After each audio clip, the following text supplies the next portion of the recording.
এই রনি, কালকে রাত্রে বেলা লাইভ স্ট্রিমে টুর্নামেন্ট খেলতেছিলাম বুঝছস।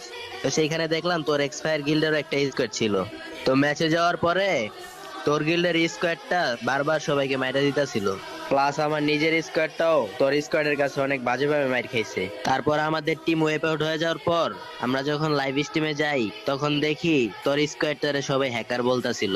স্কোয়াড না, মানে তোর একটা প্লেয়ারকে শুধু হ্যাকার বলতাছিল। এমনকি লাইভ স্ট্রিমার নিজেও বলতাছিল হয় নাকি লোকেশন প্লাস হেডশট হ্যাকার। এখন আমি ভাই বুঝি না তুই এইসব হ্যাকার যাইরা শুনা গিল্ডে রাখোস কেন? আরে ভাই তুমি তা কি তা হইরা জানিয়া শুনিয়া কি গিল্ডে ঢুকাই তুমি তা কি তা হও। আরে ভাই গিল্ডে আসার সময় তো ভালোই ছিল, গিল্ডে আসার পরে যদি হ্যাক ইউজ করে ওটা তো ভাই আমরা জানি না। আচ্ছা রনি, এইসব বাদ, তুই ওর গেম প্লেটা আরেকবার দেখ। যদি দেখো হয় হ্যাকার, তাহলে তুই তোর গিল্ড থেকে ওরে পার্মানেন্টলি ব্যান কইরা দিস।